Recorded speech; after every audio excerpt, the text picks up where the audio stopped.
සුබ සන්ධ්‍යාවක් හැමෝටම. Living the Dream channel එකත් එක්ක එකතු වුණා ඔයාලව සාදරයෙන් පිළිගන්නවා. මම ඩොක්ටර් යාෂ්. මම අද කට්ටියත් එක්ක කතා කරන්න බලාපොරොත්තු වෙන්නේ මහත වැඩි කෙනෙක් එයාගේ මහත අඩු කරගෙන ඒ බර වැඩි නිසා තියෙන අවදානම අඩු කරන්න ඕන දේවල් මොනවද කියලා. ඔයාලා දන්නවා ඔබේසිටි කියලා කියන්නේ අපේ ඇඟේ තියෙන මේද ප්‍රමාණය තියන්න ඕන ප්‍රමාණයට වඩා වැඩියෙන් තියෙනවා. අපේ ඇඟේ ෂේප් එක නැති වෙලා අපි මහතයි කියලා කෙනෙක්ව පේනවා නම් එයාගේ තියෙන්න ඕන ලිපිඩ ප්‍රමාණය කියන්නේ ෆැට්ස් ප්‍රමාණය සාමාන්‍යයෙන් හොඳයි කියන ලෙවල් එකට වඩා වැඩියෙන් තියනවා වෙන්න පුළුවන්. ඒතර අපි කියනවා ඔබේසිටි කියලා. ඒතර මේ ඔබේසිටි කියන තත්වය ඒ කියන්නේ උසට සරිලන මහතක් නැතිව ඉන්න තත්වය නිසා වෙන්න පුළුවන් ලෙඩ රෝග ගණනාවක් තියෙනවා. ඒවා විදිහට අපේ ප්‍රෙෂර් එක, දියවැඩියාව, කොලෙස්ටරෝල් අධික වීම, නින්දට බාධා පැමිණීම, සන්ධි වේදනා, සන්ධි ඉදමීම්, ආතරයිටිස් තත්වයක් ඇතිවීම, කැන්සර්ස්, බඩ දැවිල්ල, ආඝාත තත්වයක්, පිත්තාශය ගල් ඇතිවීම, අපි ඒවට කියන ගෝල් ස්ටෝන්ස් කියලා. එතකොට අක්මාවේ ප්‍රශ්න, හෝමෝන වල ඉම්බැලන්ස් එකක්, ඒ වගේ දේවල් වෙන්න පුළුවන්. COD ගැන මම හිතනවා ඔයාලා දන්නවා ඇති කියලා.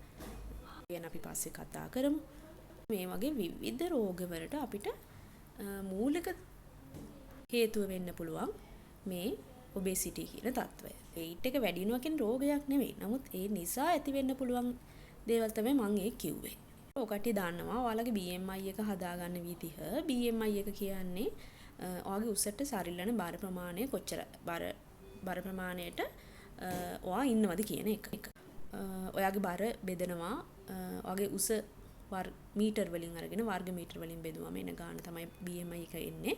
ඒතර සාමාන්‍ය BMI එක normal කියලා ගන්නේ 24.9ක් වෙනකන් තියෙන ගාන. 18.5 ඉඳන් 24.9. ඊට වැඩි අය ඔක්කොලාම ඕවර් weight හරි එහෙම නැත්නම් obesity 1 2 3 කියලා විවිධ විදියට ගන්න පුළුවන්.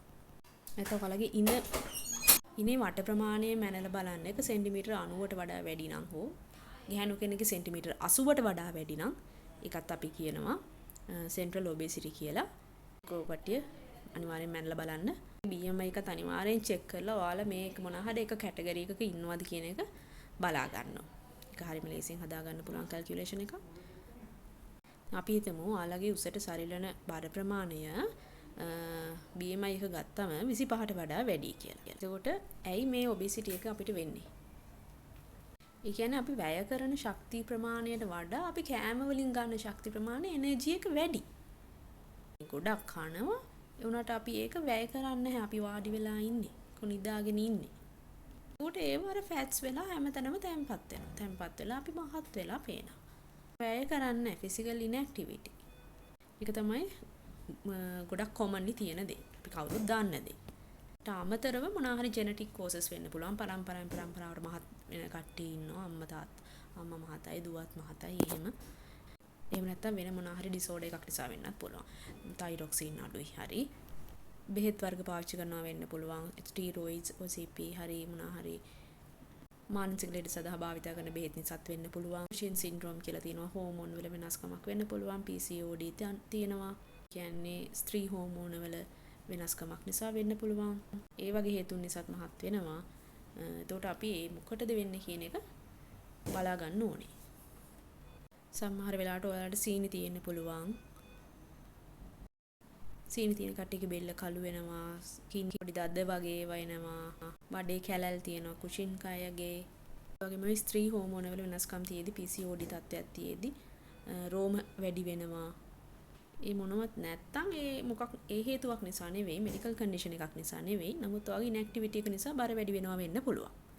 දැන් මෙතන කතා කරන්නේ ඔයාගේ ඉන්ඇක්ටිවිටි එක නිසා. නමුත් එක්සස් කනවා, කෑම ගන්නවා, එනර්ජි ගන්නවා. නමුත් ඔයා ඉන්ඇක්ටිවිටි එක නිසා ඒක වැය වෙන්නේ. ඒ වගේ කට්ටිය ගැන තමයි අද කතා කරන්නේ. ඒතකොට ඒ වගේ කට්ටිය මොනවද කරන්න ඕනේ? මූලික වශයෙන් කරන්න ඕන දේ තමයි ඔයාගේ ෆිසිකල් ඇක්ටිවිටි එක හැම වෙලේම තියාගන්න ඕන ප්‍රමාණයක් අඩු තරමේ. කෙටි කාලීන දුවන ඒවා, ඇවිදින ඒවා මම කතා කරන්නම්. එහෙම හැමදාම තියාගන්න ඕනේ. everyday activities විදිහට පොඩි දුරක් හෝ ඇවිදින්න තියාගන්න ඕනේ. අපි තුන් බස් එකෙන් බහැලා යනවා නම් ඔයාට පුළුවන් හෝල් දෙකක් කලින් බහැලා ඒ ටික ඔයාගේ ගෙදරට යනකම් ඇවිදගෙන යන්න. ඔය පොඩි දුරවල් වලට කාර් එකක් හරි වාහනයක් තියෙනවා නම් ඒක හරවන්නේ නැතුව ඇවිදගෙන ගිහිල්ලා පයින් ගිහිල්ලා වැඩේ කරගන්න පුළුවන්. සයිකල් එකක් වදින්න පුළුවන් නම් වඩා හොඳයි. ඒ වගේ.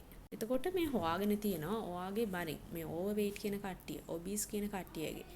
ඒ මම දැන් මුලින් කිව්වනේ කැටගරි එක හොයාගන්නේ කොහොමද කියලා. ඒ වගේ කට්ටියගේ 5%ක් 10ක් ඔයාගේ බරින්, ඔයාගේ weight එකෙන් අඩු කරගන්නවා කියන්නේ එයාට ලොකු benefits එයාගේ health එකට ලැබෙනවා කියලා.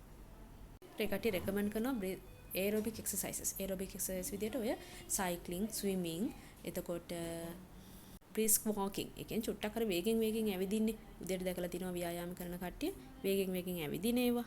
gardening උනත් ඒකට ගන්න පුළුවන්. ඔය හැමදාම කරන්න ඕන ප්‍රමාණයක්. ඒ කියන්නේ විනාඩි 20ක් 25ක් නම් විනාඩි 45ක් කරනවා කියන එක තියාගන්න ඕනේ. ඩයබටික් එක්ක නම් ඔයා ඔබේසිටි තියෙන්නේ. එහෙමනම් ෆිසිකල් රෙසිස්ටන්ට් ට්‍රේනින් කියන්නේ weight lifting වගේ ඒවා හොඳයි කියලා කියනවා. සාමාන්‍යයෙන් මෙහෙම ඇවිදිද්දි හරි අපි සයික්ලින් හරි ස්විමින් හරි මොනවා හරි කරනවා නම් බ්‍රිස්ක් වෝකින් කරනවා නම් සාමාන්‍යයෙන් කියන්නේ විනාඩි 45කට වඩා වැඩි කාලයක් ඒක දවසකට කරන්න කියලා. ඇයි දැන් අපි විනාඩි 45කට අඩුවෙන් කරොත් ඔයාගේ ඇඟේ තියෙන ග්ලූකෝස් ඒ කියන්නේ දැනට දිය වෙලා තියෙන ග්ලූකෝස් ග්ලයිකෝජන් ඒ වගේ ඒවා විතරයි යන්නේ. නමුත් අර තැම්පත් වෙලා තියෙන ෆැට්ස් බඩේ තැම්පත් වෙලා තියෙනවා, අත්වල කකුල් වල මහතර තැම්පත් වෙලා තියෙනවනේ නේද? ඒවා එනර්ජි එක විදියට ෆෝල් විදියට අරගෙන වැය කරන්න පටන් ගන්න විනාඩි 45කට වඩා වැඩි කාලයක් ඒ එක්සර්සයිස් වල නිරත වුණොත් විතරයි. එතකොට මේ එක්සර්සයිස් කරද්දී ඔයගේ ස්ට්‍රෙස් ඇන්ඩ් ටෙන්ෂන් එක අඩු වෙනවා. ඒකත් ලොකු හෙල්ත් බෙනිෆිට්ස් එන දෙයක්. එතකොට ඒක කරන ගමන් කියනවා ඇල්කොහොල් හෝ ඒකට අදාළ වෙනත් බෙවරේජස් ගන්න එපා කියලා. ඒවෙන් වෙන්නේ ෆැට්ස් කලෙක්ෂන් එක වැඩි වෙන එක. පුළුවන් තරම් බේකරි අයිටම්ස් අඩු කරන්න කියලා තියෙනවා. පාම් බනිස් කන එක. ඔය හොඳයි කියන ෆැට්ස් වර්ග තමයි කන්න කියලා කියන්නේ. පීනට්ස් වල තියෙනවා ඇවකාඩෝ, පම්කින් සීඩ්ස්, කොට්ටන් වගේ දේවල් වල. මාගරීන්, කොකොනට්, ඒ ඩීප් ෆ්‍රයිඩ් කරපු ෆුඩ් ඒවා කන්න එපා කියලා කියනවා. එළවලු ගොඩක් කන්න, පළතුරු ගොඩක් ගන්න, මස් මේ මාළු කෑල්ලක් කන්න, රතු මස් කන්න යන්න එපා. හිමීට කන්න. කාගෙන යන්න නැතුව පුළුවන් තරම් හිමීට කන්න. ෆුඩ් ඩයරි එකක් මේන්ටේන් කරන්න. මම උදේ කෑවේ මොනවද, දවල් කෑවේ මොනවද, රැට කෑවේ මොනවද, කොයි වෙලාවටද කෑවේ, කොච්චර ප්‍රමාණයක් කෑවද, ඊටවටම බලා ගන්න පුළුවන් මම අද කාලා තියෙන්නේ මොනවද, හෙට කාලා තියෙන්නේ මොනවද, ඊළඟ දවසේ කාලා තියෙන්නේ මොනවද. ඒත් අපිම දන්නේ නැතුව කාලා තියෙන්නේ මොනවද කියන එක අපි දන්නවා. ඊළඟට ඔයා කරන ඇක්ටිවිටීස් එතරම් රෙකෝඩ් කරන්න. මම මේ ටික කාලා තියෙනවා. හැබැයි මම මෙච්චරක් ඒක වැය කරලා තියෙනවා. වැය කළා කියන්නේ මොනවද ඉන්ඇක්ටිව් වැඩ කරනවට අමතරව ඔයා මොනවද වෝකින් කරන්න ගියාද? ඔයානම් කොච්චර වෙලාවක් ගියාද? ඒක රෙකෝඩ් කරන්නේ ඒ දවසේ. එතකොට ඒ ඩයරි එක මේන්ටේන් කරන එක හරිම වැදගත්. ඔබීස් කෙනෙකුට තමාගේ weight එක අඩු කරගන්න ඊළඟට ගෝල් එකක් හදා ගන්න ඕනේ. ඔයා හැම මේන්ටේන් කරන ගමන් ඔයා ගෝල් එකක් හදා ගන්න ඕනේ. මම මාස 3කින් මගේ weight එකෙන් 105ක් අඩු කරනවා කියලා. එතකොට ඒ වෙනුවෙන් ඔයා වැඩ කරන්න ඕනේ. එතකොට ඊට පස්සේ අපි මේ වගේ පුද්ගලයෙක් බේසික් ඉන්වෙස්ටිගේෂන්ස් විදිහට sugar level එක, එයාගේ lipid level එක, liver එකේ කොහොමද enzymes level එක අවශ්‍ය නම් විතරක් තමයි ඔය hyperthyroidism තියනවා කියලා හිතනවා නම් විතරක් TSH level එක ඒවා ડોක්ටර් කෙනෙක් බලලා චෙක් කරගන්න පුළුවන්. අනිත් ඒවා නම් සාමාන්‍යයෙන් wellness center එකකින් ඕනම කෙනෙකුට චෙක් කරගන්න පුළුවන්. obese overweight තියෙන කට්ටිය ඒවා මාස 6කට චෙක් කරගන්න එක වැදගත්.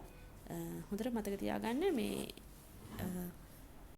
අපි මේ ඇක්ටිවිටීස් කරද්දී අපේ හෙල්ත් බෙනිෆිට්ස් විදිහට weight එක අඩු වෙනවා වගේම weight එක නිසා එන කොම්ප්ලිකේෂන්ස් ඔක්කොම අඩු වෙන්න පටන් ගන්නවා. සීනි වල රෙසිස්ටන්ට් එකක් තිබිලා අපිට දියවැඩිය හැදෙන්න තිබ්බනම් ඒක අනිත් පැත්තට හැරෙන්න උනත් හේතු වෙනවා. දිගටම ඔයා හරියට ඒ ඇක්ටිවිටීස් කරොත්. එතකොට මේ වගේ ඇක්ටිවිටීස් කරලා බර අඩු වෙන්නේ නැත්නම් තමයි බෙහෙත් වලට යන්නේ. ඔලිස්ටැට් කියලා බෙහෙත් තියෙනවා. එක බෙහෙත් වර්ග තියෙනවා. එහෙමත් බෙහෙත් කරලත් මාස 6ක් විතර බලලා ඒකත් හරියට ඔයා මොනවාද ඩයට් ප්ලෑන් එක කරලා ඒත් බර අඩු වෙන්නේ නැත්තම් තමයි සර්ජරි වලට යන්නේ. එක සර්ජරි වර්ග තියෙනවා. අපේ ෆැට්ස් අඩු කරන සර්ජරි, බර අඩු කරගන්න උදව් කරන සර්ජරි වර්ග. ඒ වගේ එකකට රෙකමන්ඩ් කරන්නේ. ඒතර මෙතන වැදගත්ම වෙන්නේ patience, motivation, readiness for the change and expectations. කියන්නේ ඔයාගේ readiness එක මොකද්ද? මට මේ බර අඩු කරගන්න ඕනේද?